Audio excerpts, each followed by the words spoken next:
ദേവകളോടും കമലാസനോടും ഭവാൻ ക്ഷീരവാരിധി തീരത്തിങ്കൽ നിന്നരുൾ ചെയ്തു. ഘോര രാവണൻ തന്നെ കൊന്നു ഞാൻ ഭൂമണ്ഡല ഭാരാപഹരണം ചെയ്തിടുവനെന്നു തന്നെ.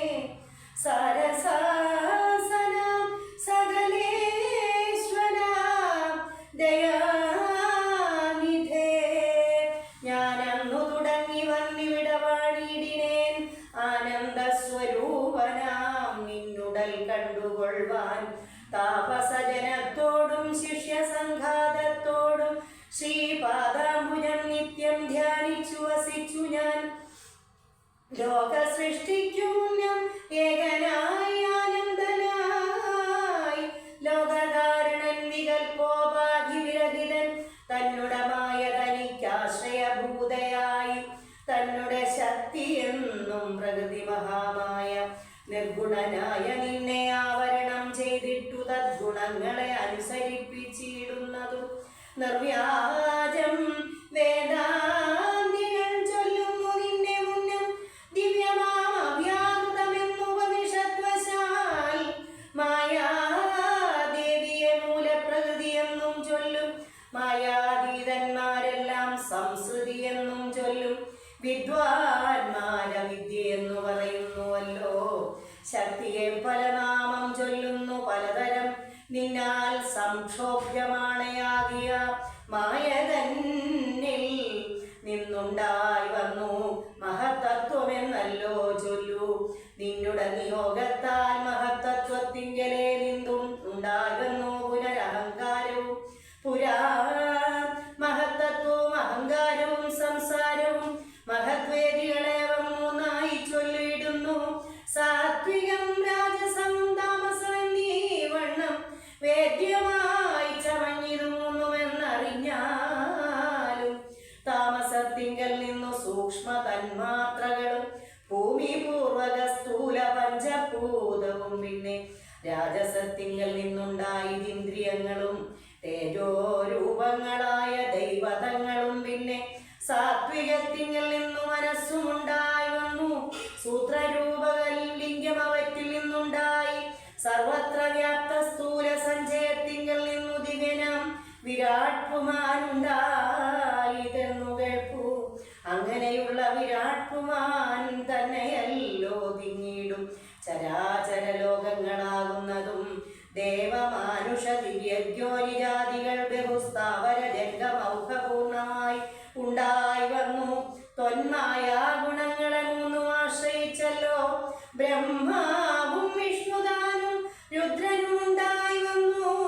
ലോക സൃഷ്ടിക്കു രജോ ഗുണമാശ്രയിച്ചല്ലോ ലോകേശനായ ഖാദാനാഭിയിൽ നിന്നുണ്ടായി.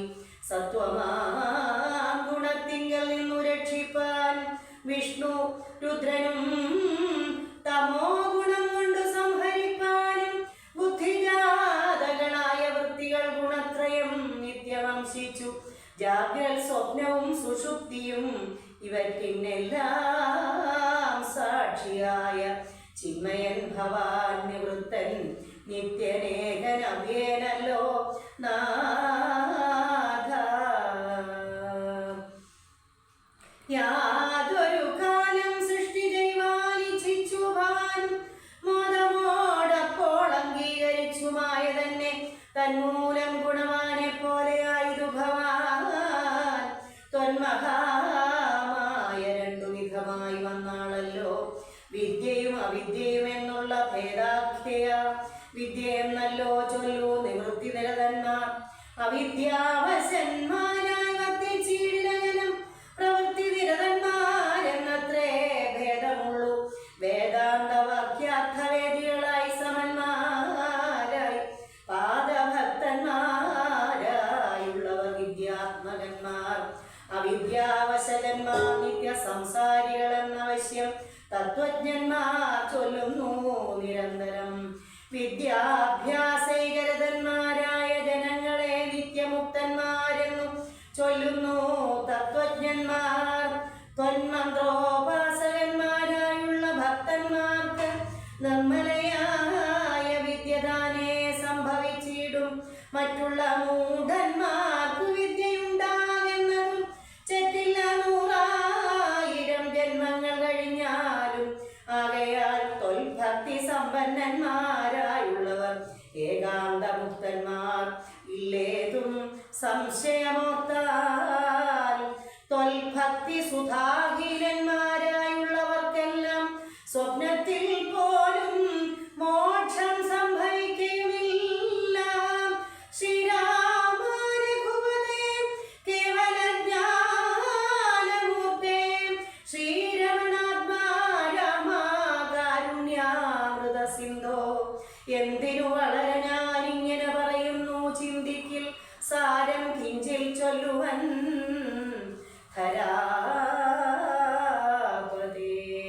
സാധു സംഗതി തന്നെ മോക്ഷകാരണമെന്ന് വേദാന്തജ്ഞന്മാരായ വിദ്വാൻമാർ ചൊല്ലിയിടുന്നു. സാധുക്കളാകുന്നതു സമചിത്തന്മാരല്ലോ.